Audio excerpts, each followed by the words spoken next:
அனைவருக்கும் வணக்கம். கலைச்சொற்கள் book Tamil outsource book எப்போ ரெடி ஆகும்னு அனைவரும் கால் பண்ணி கேட்டுட்டே இருக்கீங்க. உங்களுடைய அன்புக்கு மிகவும் நன்றி. இந்த புக்கு தாமதத்திற்கான காரணத்தை ஃபஸ்ட்டு சொல்லிடுறேன். என்ன அப்படின்னா, டிஎன்பிசி அகாடமியில் நிறைய பேர் மினிஸ்டர் மீட் பண்ணதில் கலைச்சொற்கள் பகுதி நீக்கப்படுமா அப்படிங்கிற சந்தேகத்தில் வெயிட் பண்ணிகிட்டு இருந்தேன். ஆனால் எந்த அப்டேட்டும் இது வரைக்கும் வரல. ரெண்டாவது, நீங்கள் கலைச்சொற்கள் எல்லா டிபார்ட்மெண்ட்டும் ஒரே புக்காக வரணும் அப்படின்னு கேட்டிருந்தீங்க. அது ஒரு காரணம். அதே சமயம் நம்ம கலைச்சொற்கள் அனைத்தையும் ஒரே புக்காக கொடுக்கும்போது அந்த புக்கு தரமாகவும் கொடுக்கணும் அப்படிங்கிற ஒரு காரணத்தினால தான் நான் பயங்கரமாக அனலைஸ் பண்ணி எப்படி ஒரே புக்காக கொண்டு வருது, அதே சமயம் அதை தரமாகவும் கொடுக்கணும் அப்படிங்கிறது. அதனால தான் நமக்கு புக்கு டிலே ஆகிறதுக்கான காரணங்கள். இப்போ நம்மளுக்கு புக் ஒர்க் பாதி போய்கிட்டு இருக்கு. இப்போ கலைச்சொற்கள் எப்படி ரெடி பண்ணிட்டு இருக்கேன் அப்படிங்கிறத ஃபர்ஸ்ட் சொல்லிடுறேன். இப்போ ஒரு சொல் இருக்கு அப்படின்னா அந்த சொல்ல ஃபர்ஸ்ட் பிரித்து பொருள் சொல்லியிருக்கேன். சொல்ல ரெண்டு தான் பிரித்து பொருள் சொல்லியிருக்கேன். அடுத்தது அந்த சொல்லுக்கான பொதுவான பொருள் அதை சிறிய விளக்கத்துடன் கொடுத்துருக்கேன். இப்போ அபாண்டன் அப்படின்னா கைவிடு அப்படிங்கிறது அதனுடைய பொருள். அதுக்கு கொஞ்சம் சிறிய விளக்கம் கொடுத்துருக்கேன். அடுத்தது பார்த்தீங்க அப்படின்னா, இப்போ எக்ஸாம்பிளுக்கு அட்வான்ஸ் அப்படின்னு இருக்கு. அதுக்கான பொருள் பொதுவான பொருள் முன்னேறு அல்லது முன்பணம். ஆனால் நமக்கு எக்ஸாம்ல கேட்டது என்ன, அட்வான்ஸுங்கிறது புவியியல் துறையில அதனுடைய பொருள் என்னன்னு கேட்டிருந்தாங்க. அப்போ புவியியல் துறைக்குன்னு வரும்போது அது கடற்கரை இயக்கம்னு மாறுது. அது மாதிரி நம்ம என்ன பண்ணியிருக்கோம் அப்படின்னா, இப்போ அபாண்டன் அதனுடைய பொதுவான பொருள் கொடுத்துட்டேன். அடுத்தது இந்த அபாண்டன் அப்படிங்கிறது எந்த துறையில அது வித்தியாசமான பொருளா வருது அந்த துறைக்கு மட்டும் கொடுத்துருக்கேன். இப்போ ஆட்சியல் மற்றும் சட்டம் இதுல பாத்தீங்க அப்படின்னா துறை அப்படிங்கிற பொருள் வருது. பொறியியல்ல துளையிடல் நிறுத்தல். அப்ப நம்ம கைவிடுன்னு படிச்சுட்டு போயிட்டு இப்போ பொறியியல் டிபார்ட்மெண்ட்ல அபாண்டன் அதனுடைய பொருள் என்னன்னா நம்ம குழப்பமாகும். அப்போ எதுல வித்தியாசமா வருதோ அந்த துறையை மட்டும் எடுத்து அந்த பொருளை கொடுத்துருக்கேன். அப்போ மற்ற துறைக்கெல்லாம் என்னதான் பொருள் அப்படின்னா கைவிடு அது மாதிரி கொடுத்துருக்கேன். அடுத்தது அதற்கான ஷார்ட்கட்டும் நம்ம அதிலே கீழே கொடுத்துருக்கோம். அதனால இது ஒவ்வொரு சொல்லுக்கும் நல்ல விளக்கத்தோட தெளிவா கொடுத்துருக்கோம். அடுத்தது இது உங்களுக்கு படிப்பதற்கு மிக எளிமையாக இருக்கும்.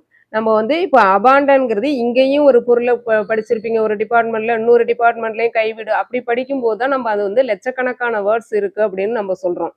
இப்ப கைவிடுங்கிறது ஒரு 5-6 டிபார்ட்மெண்ட்ல ஒரே மீனிங்ல வரும், ஒரு 2 டிபார்ட்மெண்ட்ல தான் வேறு மீனிங்ல வரும்.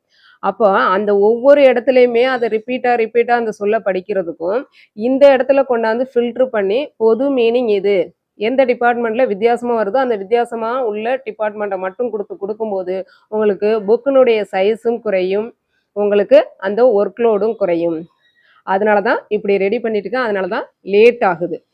இன்னொன்னு பண்ணிட்டு இருக்கேன் என்ன அப்படின்னா, இதுல எக்ஸாம் பாயிண்ட் ஆஃப் வியூல எந்த டிபார்ட்மெண்ட்டை அதிகப்படியா கேட்குறாங்களோ அந்த டிபார்ட்மெண்ட்டை நீங்க ஃபர்ஸ்ட் ப்ரிஃபரன்ஸ் கொடுத்து படிக்கணுங்கிறதுனால 3 ஸ்டார் கொடுத்துருப்பேன். இந்த 3 ஸ்டார் கொடுத்திருக்கக்கூடிய வார்த்தைகளை நீங்கள் முதலில் படிக்க வேண்டும். அல்லது ஸ்டார் இல்லாத வார்த்தைகளை இதை முதலில் படிச்சுட்டு அதுக்கு பிறகு ஸ்டார் இல்லாத வார்த்தைகளை நீங்க ரெண்டாவதா படிக்கலாம். இது மாதிரி நம்ம பிரிச்சும் தெளிவாக கொடுத்துருக்கோம். எல்லா சொற்களுக்குமே அதே மாதிரி பிரித்து விளக்கமாக கொடுத்துருக்கேன். இந்த ஸ்டார் உள்ள சொற்களை எல்லாம் நீங்கள் முதலில் படிச்சிடணும். ஸ்டார் இல்லாத அப்புறம் பிறகு படிக்கலாம்.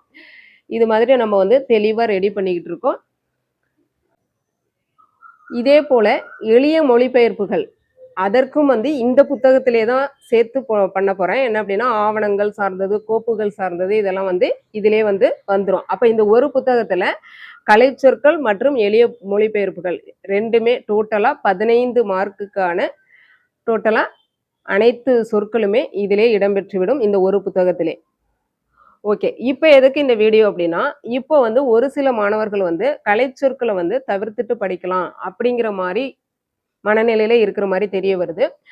ஆனால் நிறைய பேர் கால் பண்ணியும் கேட்குறீங்க கலைச்சொற்கள் புக்கு வேணும்னு. எனக்கு சரியான எண்ணிக்கை தெரியல. அதனால இப்போ இது என்னன்னா, நீங்கள் முன்கூட்டியே ரெஜிஸ்டர் பண்ணுறீங்கன்னா அந்த ரெஜிஸ்டர் பண்ணுறவங்களுக்கு மட்டும்தான் புத்தகங்கள் அச்சடிக்கப்படும்.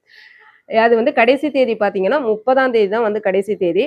இந்த 30ஆம் தேதிக்குள்ள ஒரு 100 பேர் வந்து ரெஜிஸ்டர் பண்றீங்கன்னா அந்த 100 புத்தகங்கள் மட்டும்தான் அச்சடிக்கப்படும். அதற்கு மேலே ஒரு புத்தகம் கூட அச்சடிக்கப்படாது.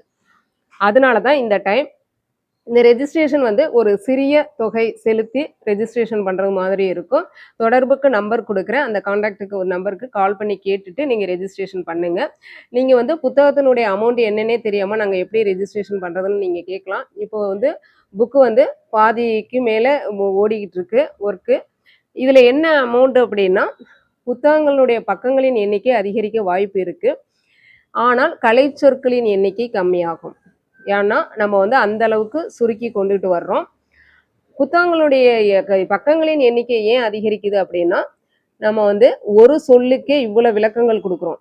சொல்ல தனித்தனியா பிரிச்சு கொடுக்குறோம், அப்புறம் பொதுவான பொருள் கொடுக்குறோம், அப்புறம் எந்த டிபார்ட்மெண்ட்ல வித்தியாசமா வருது அப்படின்னு பொருள் கொடுக்குறோம், ஷார்ட்கட் கொடுக்குறோம். அதனால பக்கங்களின் எண்ணிக்கை அதிகரிக்கும், ஆனால் கலை சொற்களின் எண்ணிக்கை குறைவாக இருக்கும். ஆனா இப்போ வந்து நீங்க கொடுக்கக்கூடிய அமௌண்ட் வந்து நீங்க புத்தகம் வாங்கும்போது அந்த அமௌண்ட் லெஸ் பண்ணப்படும். அது ஒன்று நியாயமான விலையில் தான் இருக்கும். புத்தகத்தினுடைய மார்ஜின் ரேட் என்னவோ அந்த ரேட்டு தான் இருக்கும், நியாயமான விலையில் தான் இருக்கும்.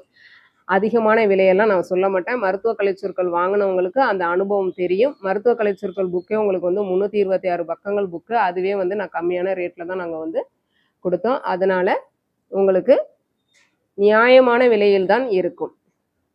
அந்த பேஜஸ் எவ்வளவுன்னு தெரியாமல் இப்போ வந்து உங்கள்கிட்ட நான் கன்ஃபார்மாக ரேட்டு சொல்ல முடியாது. புத்தகங்கள் தேவைப்படுபவர்கள் நீங்கள் வந்து ரெஜிஸ்ட்ரேஷன் பண்ணிக்கலாம். தொடர்புக்கு நம்பரை காண்டாக்ட் பண்ணி தொடர்பு கொள்ளவும். நன்றி.